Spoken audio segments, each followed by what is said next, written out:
The cold stone walls of the royal palace loomed before Lyanna Frost, like the jaws of some ancient beast, ready to swallow her whole. She stood among 20 other young women, all trembling in their thin ceremonial gowns, waiting to be presented as part of the annual tribute to Alpha King Theron Blackstone. The tradition had existed for as long as anyone could remember, a dark ritual where Omegas and lower-ranking wolves were brought before the cursed king, though none ever truly understood why. Most believed it was to appease whatever darkness lived within him, to prevent the monster from fully emerging and destroying the kingdom. Lyanna clutched her hands together, trying to still their shaking as the massive iron gates groaned open, revealing a courtyard shrouded in perpetual twilight despite the afternoon sun blazing overhead.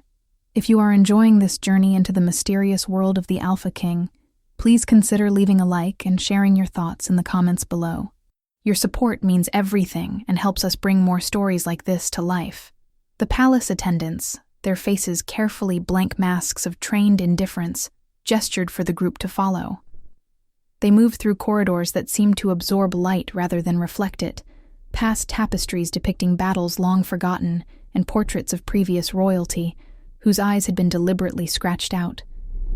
Whispers echoed through the halls, though Lyanna could never quite make out the words, as if the very stones remembered conversations from centuries past and replayed them endlessly. She noticed how the servants averted their gazes when passing certain doorways, how they quickened their pace near particular staircases, how they made strange warding gestures when shadows moved in ways that defied the placement of torches. This was a palace built on fear, maintained by terror, and ruled by a king whom even his own people could barely stand to acknowledge existed. They were brought to a vast throne room where darkness seemed to pool in the corners like living liquid. The throne itself was carved from obsidian, its surface reflecting nothing, absorbing everything. And there, slouched in that seat of power with the weariness of someone who had lived far too long, sat Alpha King Theron Blackstone. Even from a distance, Lyanna could feel the weight of his presence, a pressure in the air that made breathing difficult. He was massive, his frame suggesting strength that could tear, steel. Yet there was something wrong about him, something that made instinct scream to run. His skin seemed to shift between flesh and shadow, never quite settling on one state. His eyes, when they opened to regard the trembling tributes, glowed with an eerie silver light that held no warmth, only an ancient, terrible hunger that threatened to consume everything it touched. The palace chancellor, a thin man named Corvus, with a voice like grinding stones, stepped forward to present each woman in turn. Most could barely whisper their names before backing away, unable to withstand the intensity of the king's gaze. Some fainted outright when those silver eyes fell upon them, their wolves whimpering in submission to an alpha power that transcended normal pack hierarchy. When Lyanna's turn came, she forced herself to step forward, even though every fiber of her being screamed to flee. She met those terrible eyes and saw something that made her heart clench, not with fear, but with unexpected sorrow. Behind the monstrous glow, behind the shadows that writhed beneath his skin, she glimpsed profound loneliness, an isolation so complete it seemed to have carved out his very soul and left nothing but aching emptiness. The king's expression shifted almost imperceptibly, the barest flicker of surprise crossing his features before the mask of cold indifference slammed back into place. He waved a dismissive hand, and Corvus quickly ushered the tributes away to their assigned quarters in the palace's east wing. As they walked, Lyanna heard the other women whispering frantically about what they had witnessed, about the rumors of the curse that had plagued the Alpha King for over 2 centuries, turning him slowly into something neither fully wolf nor fully man, but a creature of pure shadow and rage. Some said he had been cursed by a witch he had scorned. Others claimed it was punishment from the moon goddess herself for some unforgivable sin. All agreed that he was beyond salvation, beyond redemption, beyond anything resembling hope. That first night in the palace, Lyanna could not sleep. The room they had given her was luxurious beyond anything she had ever experienced in her small village, with silk sheets and velvet curtains and a fireplace that burned with flames that gave off no smoke. Yet comfort could not ease the weight pressing on her chest. the sense that something fundamental was wrong within these walls. Around midnight, she heard it, a sound that froze the blood in her veins. A roar of such anguish and fury that it seemed to shake the very foundations of the palace, followed by the sound of stone cracking and metal being torn apart. The other tributes huddled in their rooms, covering their ears and praying to the moon goddess for protection. But Lyanna found herself drawn to that sound, compelled by something she could not name. She slipped from her room and followed the echoes of destruction through the dark corridors, her bare feet silent on the cold marble floors. The servants she passed looked at her with wide, terrified eyes, but made no move to stop her, as if they had learned long ago that interfering with the events of curse nights only brought more suffering. She climbed a spiral staircase that seemed to go on forever, ascending into the oldest part of the palace, where the air itself felt heavy with ancient magic and older pain. At the top, she found a door hanging off its hinges, and beyond it, a room that had been utterly destroyed. Furniture lay in splinters, tapestries hung in shreds, and in the center of the devastation knelt Alpha King Theron, his body convulsing as shadows poured from his skin like smoke from a fire. His human form was struggling against something trying to emerge from within, something massive and monstrous that wanted to tear free of the flesh that contained it. His hands had transformed into claws that dug furrows in the stone floor, and his spine arched at an angle that should have been impossible, vertebrae pushing against skin that rippled with darkness. The curse was consuming him, pulling him deeper into an abyss from which there would be no return. Everyone else would have fled. Anyone with sense would have understood the danger and retreated to safety. But Lyanna saw beyond the monster, saw the man trapped inside his own personal hell, fighting a battle he had been losing for centuries. She saw the fear in those silver eyes, not fear of death, but fear of losing the last shreds of his humanity, of becoming the very nightmare that haunted his kingdom's collective imagination. And in that moment, moved by compassion that defied all logic and reason, Lyanna did something that would change the fate of the entire realm. She stepped forward, crossed the space between them, and wrapped her arms around the Alpha King in a tight embrace. The effect was instantaneous and dramatic. The shadows recoiled as if burned, retreating back beneath his skin. The convulsions stopped. His breathing steadied, and slowly, painfully, his body began to return to its human form. Theron's clawed hands transformed back into human fingers that gripped her arms, not to push her away, but to anchor himself to her presence, to the first genuine comfort he had felt in longer than he could remember. They stayed like that for what felt like hours, but was likely only minutes. Her small frame pressed against his massive one, her heart beating steady and strong where his had been, racing with panic and fury. When he finally pulled back enough to look at her face, his silver eyes were no longer glowing with monstrous hunger, but with confusion and something that might have been wonder. Before either could speak, footsteps thundered up the stairs and palace guards burst into the room, followed by Chancellor Corvus and the King's Beta, Marcus Ironhide.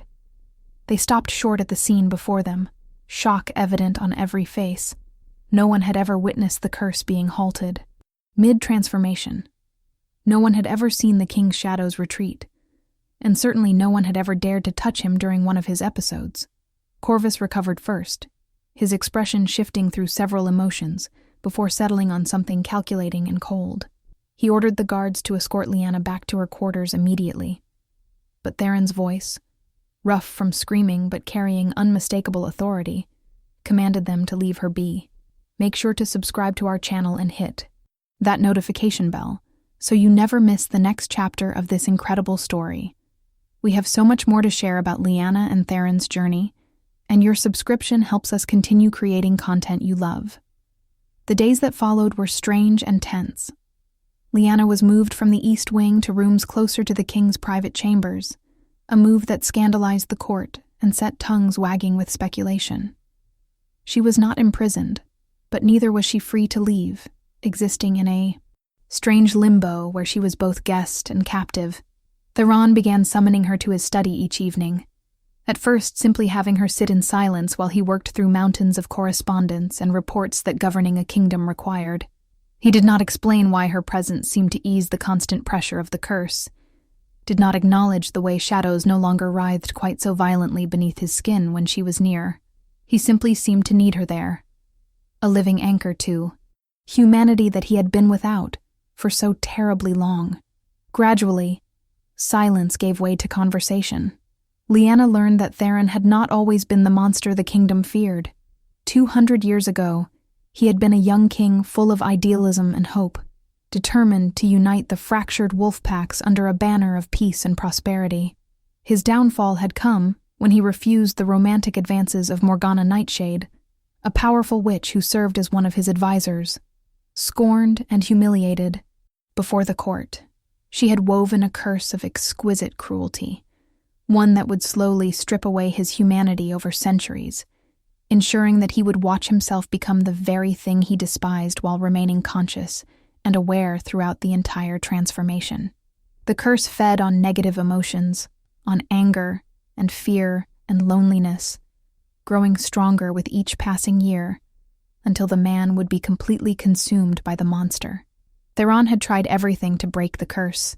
He had consulted with the most powerful healers, the wisest shamans, the most learned scholars of ancient magic. None could undo what Morgana had done, though they all agreed on the theoretical solution.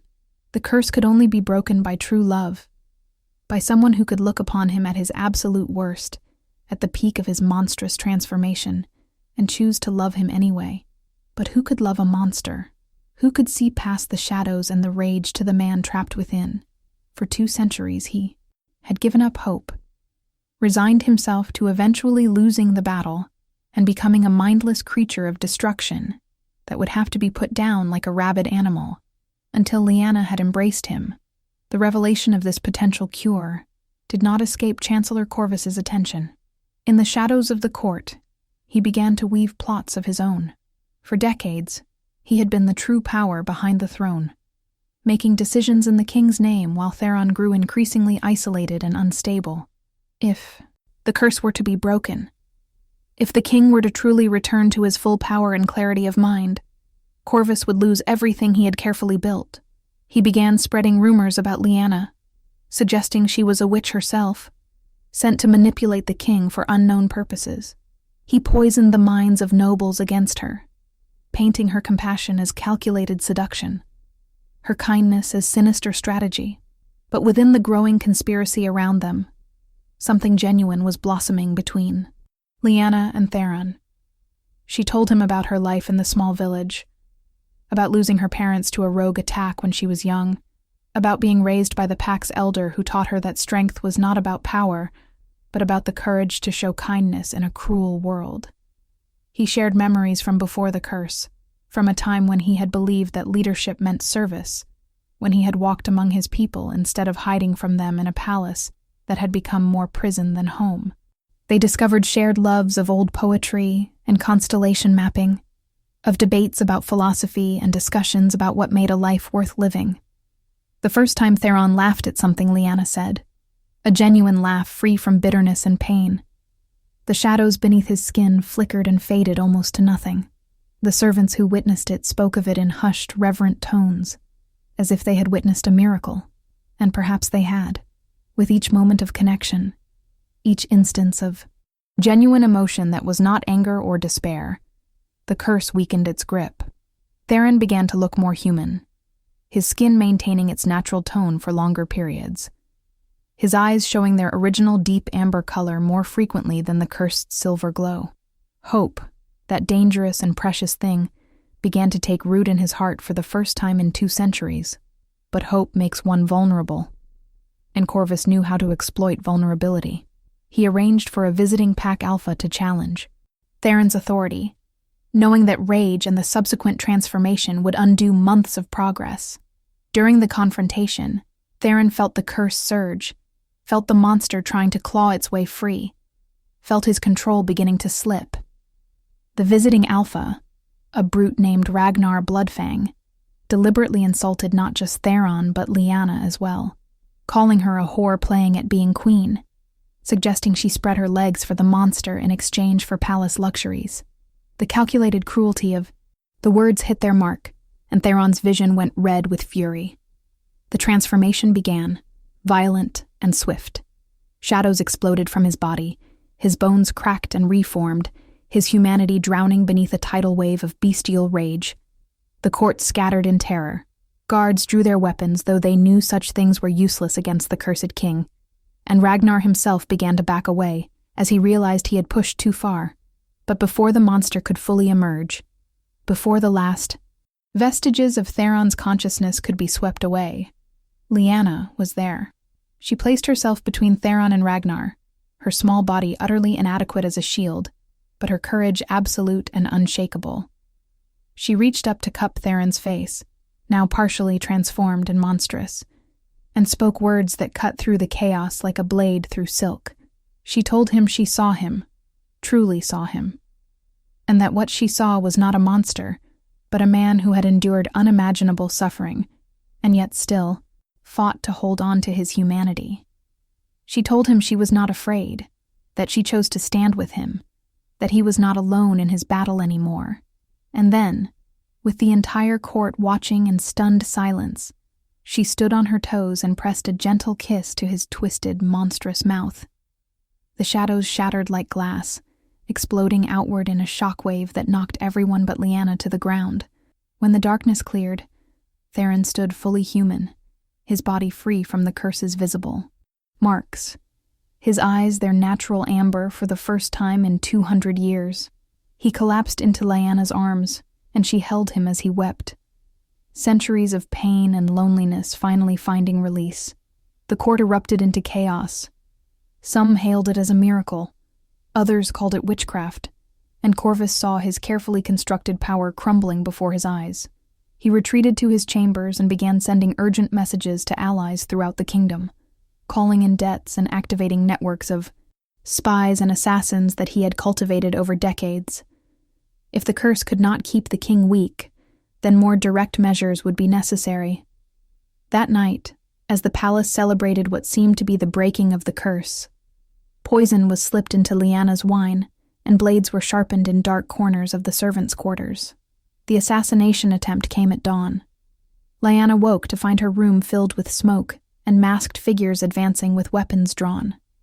She fought as she had been, taught by the village warriors, managing to disarm one attacker and wound another before being overwhelmed by sheer numbers.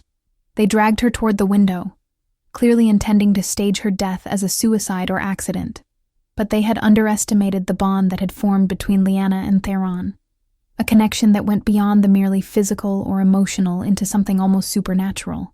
The moment her life was threatened, Theron felt it like a knife to his own heart. He burst into the room with Marcus at his side, his alpha power fully unleashed in ways he had not been capable of while the curse had suppressed his true nature. The fight was brutal and swift. Theron moved like vengeance incarnate, his speed and strength unmatched even among alpha wolves. He tore through the assassins with surgical precision, each strike calculated to incapacitate or kill without hesitation. When the last attacker fell, he pulled Lyanna into his arms, checking her for injuries with hands that trembled despite their strength. She was bruised and shaken, but alive, and the relief that flooded through him was so intense it brought him to his knees.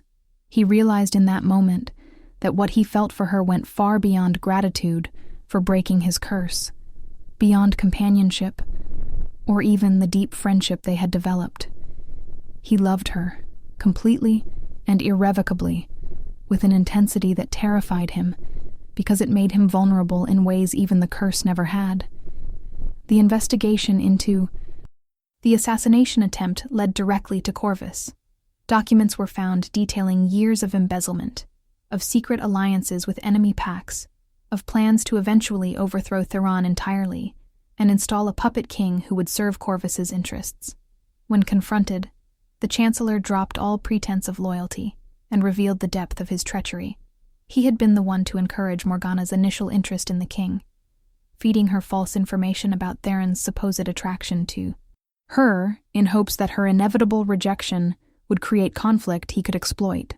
When she had cursed the king instead, Corvus had seen opportunity in catastrophe, helping to isolate Theron from his supporters, ensuring that no one who might actually help break the curse ever got close enough to try. The revelation shook the entire court. How many decisions over the past 2 centuries had been Corvus's rather than the king's?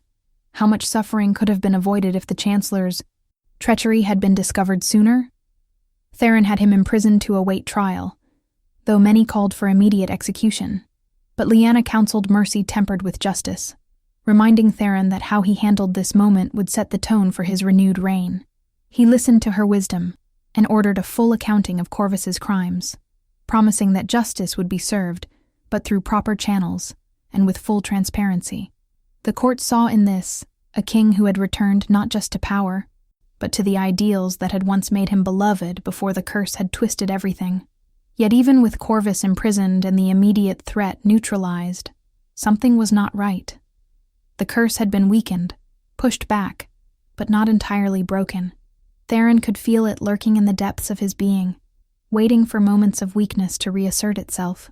The shadows no longer consumed him, but they whispered in the darkest hours of night, promising that one day they would return in full force. Ancient texts were consulted, and a disturbing truth emerged. The curse could only be fully broken by a willing sacrifice of true love, by someone choosing to take the darkness into themselves to free him completely. The ritual would transfer the curse from Theron to another, and given its power and malevolence, the recipient would likely not survive the transfer. When Lyanna learned this, she knew immediately what she had to do.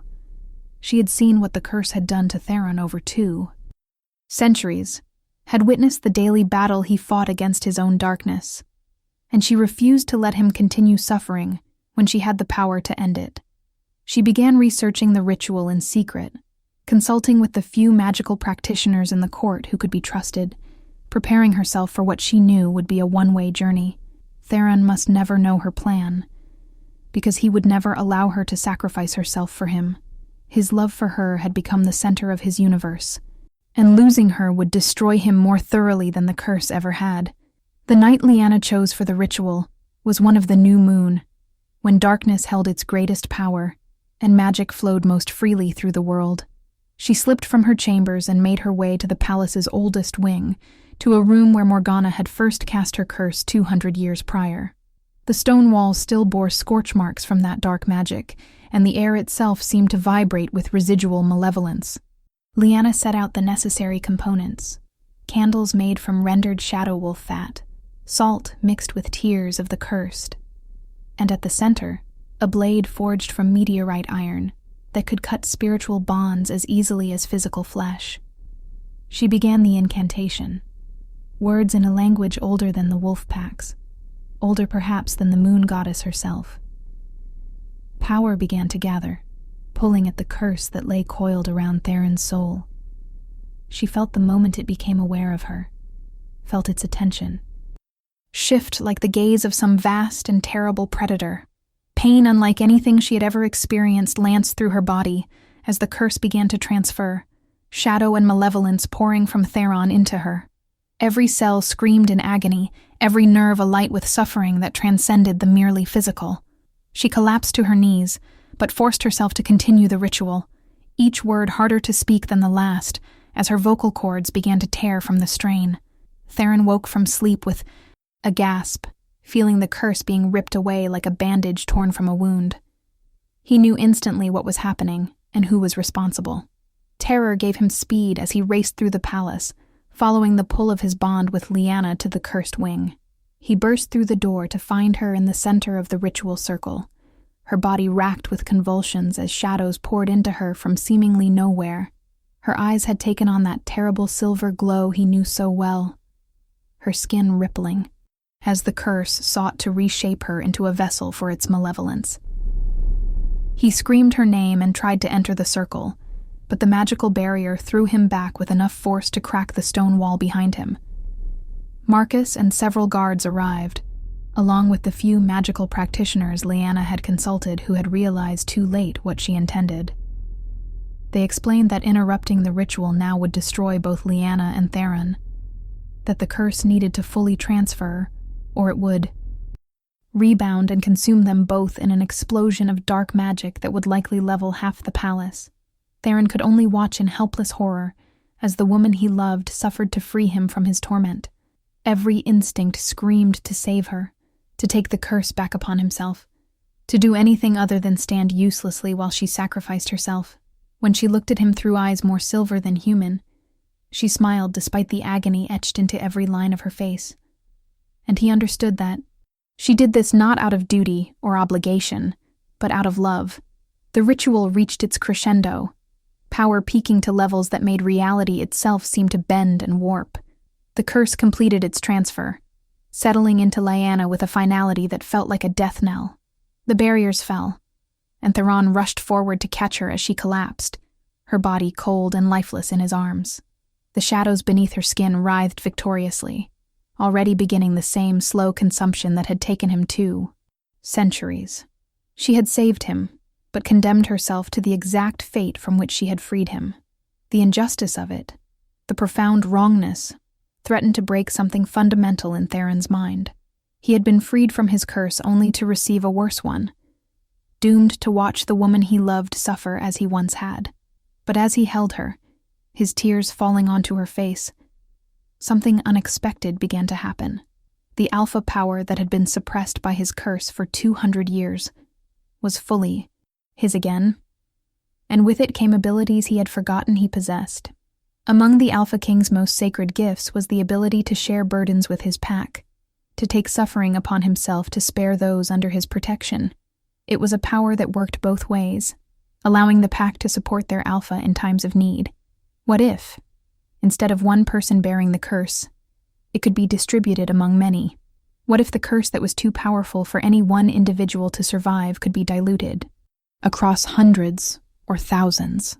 Theron reached out through the alpha bonds he had allowed to atrophy during his cursed isolation, bonds connecting him to every wolf in his kingdom. He made no demands, issued no commands, simply opened himself and allowed his people to feel what he felt, to understand what had happened and what was at stake. The response was immediate and overwhelming. From every corner of the realm, wolves young and old, Omega and Alpha alike, reached back through the bond and offered themselves. They had lived for 2 centuries in fear of their king, but they had also benefited from his sacrifice, from his choice to isolate himself rather than risk harming his people. Now they chose to repay that debt. The curse, already confused by Lyanna's interference and partial integration into her being, found itself suddenly divided.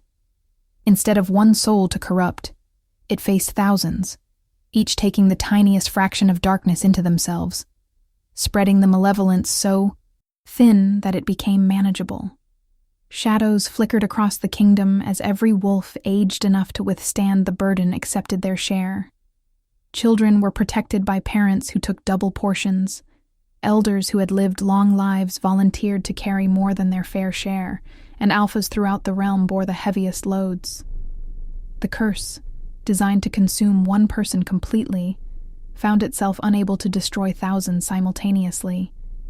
It weakened, diluted beyond its ability to maintain cohesion, and finally shattered entirely, dissolving into harmless wisps that faded into the ether. Lyanna gasped back to life in Theron's arms, the silver draining from her eyes as color returned to her skin. The ordeal had left her weak but alive, truly alive, free from the curse that had briefly claimed her. Around the kingdom, wolves collapsed in exhaustion, but none had been consumed. None had been destroyed. They had stood together as a pack in ways they had not for centuries, and, in doing so, had accomplished what no individual ever could have. The curse of Morgana Nightshade, woven with hatred and malice, had been broken not by grand magic or legendary heroes, but by the collective choice of ordinary people to share a burden too great for any one person to bear. The weeks that followed were ones of healing and rebuilding. Corvus was tried and found guilty of countless crimes, his sentence exiled to the lawless lands beyond the kingdom's borders, where he would have to survive on his own merits rather than political manipulation. The corrupt nobles who had supported him were removed from their positions, and replaced with individuals chosen for competence and integrity rather than family connections. Theron threw himself into the work of truly ruling again, implementing reforms he had dreamed of 2 centuries ago before the curse had derailed everything. And through it all, Lyanna remained at his side, not as a rescued Omega, or even as the woman who had broken his curse, but as his equal partner in every sense. Their bond, forged in such extraordinary circumstances and tested by trials that would have destroyed lesser connections, had evolved into something that transcended normal mate bonds. They could feel each other's emotions, sense when the other was in distress, and their very souls seemed to resonate in harmony. The palace, once a place of darkness and fear, slowly transformed into a center of culture and learning. The servants no longer averted their eyes when passing the king. The nobles no longer whispered behind his back. And for the first time in living memory, the royal palace hosted festivals and celebrations open to common wolves from across the realm. 6 months after the curse was broken, Theron proposed to Lyanna not with grand ceremony, but in the quiet of his study where they had first begun to know each other. He offered her not just his love, but his kingdom, asking her to be his queen and rule beside him as his equal. She accepted with tears of joy, and their wedding became the most anticipated event in 2 centuries. Wolves traveled from the farthest reaches of the kingdom to attend, many bringing their children so they could witness history and tell their grandchildren about the day their king married the woman who had saved them all. The ceremony was held under the full moon, the moon goddess herself seeming to bless the union, as her light bathed the couple in silver radiance. When Theron kissed his bride, the entire kingdom felt it through the alpha bonds, a surge of pure joy and love that washed away the last lingering shadows of the cursed years. The celebration lasted for 3 days, with food and drink flowing freely, music and dancing filling the streets, and a sense of hope permeating everything. This was not just a royal wedding, but a rebirth of the kingdom itself, a turning point where fear gave way to faith and isolation gave way to unity. Thank you so much for watching this epic tale of curse-breaking love and redemption. If this story touched your heart, please hit that like button, leave a comment sharing your favorite moment, and don't forget to subscribe for more incredible supernatural romance stories. Your support means everything and helps us continue creating these magical narratives. In the years that followed, Theron and Lyanna's reign became legendary. They ruled with wisdom and compassion, never forgetting the lessons learned from their ordeal.